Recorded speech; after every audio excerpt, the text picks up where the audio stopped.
இன்னொரு சாட்சியை நம்ம கேட்க போகிறோம். சகோதரி ஐஸ்வர்யா சென்னையிலேருந்து வந்திருக்கிறாங்க. அவங்களுக்கு குடும்பத்தில் என்ன நடந்தது பாருங்கள். லிவிங் விட்னஸ், இயேசு கிறிஸ்து இன்றைக்கும் உயிரோடு இருக்கிறார், அற்புதம் செய்கிறார் என்பதற்கான சாட்சிகள். பிரைஸ் எல்லாம். சென்னையில் இருக்கீங்களா? சென்னையில் எங்கே இருக்கீங்க? பக்கத்தில் இருக்காங்க. ஊரை பார்க்க. Okay okay. கர்த்தருடைய பரிசுத்த நாமத்திற்கு மகிமை உண்டாவதாக. என்னோட பேர் ஐஸ்வர்யா, ஹஸ்பண்ட் பேர் பிரகாஷ். நாங்கள் சென்னையிலேருந்து வரோம். பையன் பேர் ஆஷர். பிறந்தது வந்து 1.7 kg தான் அவன் பிறந்தான். பிறக்கும்போது ரொம்ப ப்ரீமெச்சூருங்கிறதுனால எல்லாமே டிலேயாக தான் இருந்தது. 1 year வரைக்கும் உட்காரக்கூட இல்லை. 1 yearக்கு அப்புறம் தான் உட்காந்தான். 2 yearsக்கு அப்புறம் தான் பிடிச்சி நின்னான். இப்படி இருந்தது. 3 years வரைக்கும், 3.5 years வரைக்கும் நடக்கலை. உட்காந்து ஊர்ந்து தான் போவான். வீட்டில் ஊர்ந்துனா உட்காந்து தான் ஊருவான். முட்டி போட்டு கூட தவள மாட்டான். உட்காந்து ஊர்ந்து போவான். 3.5 years வரைக்கும் அப்படி தான் இருந்தால். நாங்கள் 1.5 years வந்து ஃபிசியோதெரப்பி ட்ரீட்மெண்ட் கொடுத்துட்ருந்தோம். இவனுக்கு அடுத்து பிறந்த பிள்ளைங்க எல்லாருமே நடப்பாங்க, ஓடுவாங்க. இவன் ஆசையாக உட்காந்து பார்ப்பான், பிள்ளைங்களோட ஓடணும்னு நினைப்பான். அவனால் ஓட முடியாது. எல்லோரும் கேட்பாங்க, ஏன் இப்படி எதுக்காக நடக்கலை? ஏன்னா பெரிய பையனாக இருப்பான், வீட்டில் வந்து தவண்டுட்டு இருப்பான்.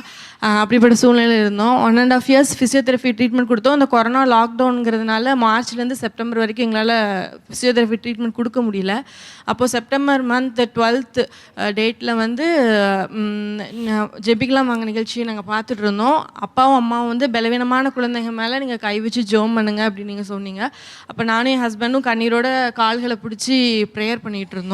அப்போது நீங்கள் சொன்னீங்க, நடக்க முடியாதவங்க கால்களில் ஆண்டோட வல்லமை இறங்குது அப்படின்னு சொல்லவும், என்னை பிடிச்சி நின்றுட்டு இருந்த பையன் வந்து என்னை விட்டுட்டு நடக்க ஆரம்பிச்சிட்டான். உடனே நடக்க ஆரம்பிச்சிட்டான். நடந்து போய் நடக்க ஆரம்பிச்சிட்டான். நடந்து போய் டிவியை வந்து பிடிக்கிறான். எங்களுக்குள்ள ஒரு விசுவாசம் கலந்த ஒரு சந்தோஷம்.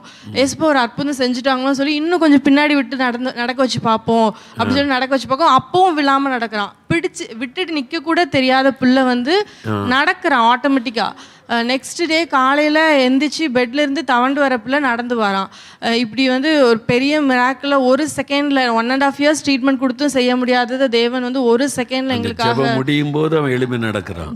அந்த சொன்ன வார்த்தை நீங்கள் சொல்லவும் அவன் நடக்க ஆரம்பிச்சிட்டான். பிரதர், ஏசு எவ்வளோ அற்புதமானவர், ஏசு எவ்வளோ அற்புதமானவர் பாருங்கள். நீங்கள் கண் முன்னால் பார்க்குறீங்க.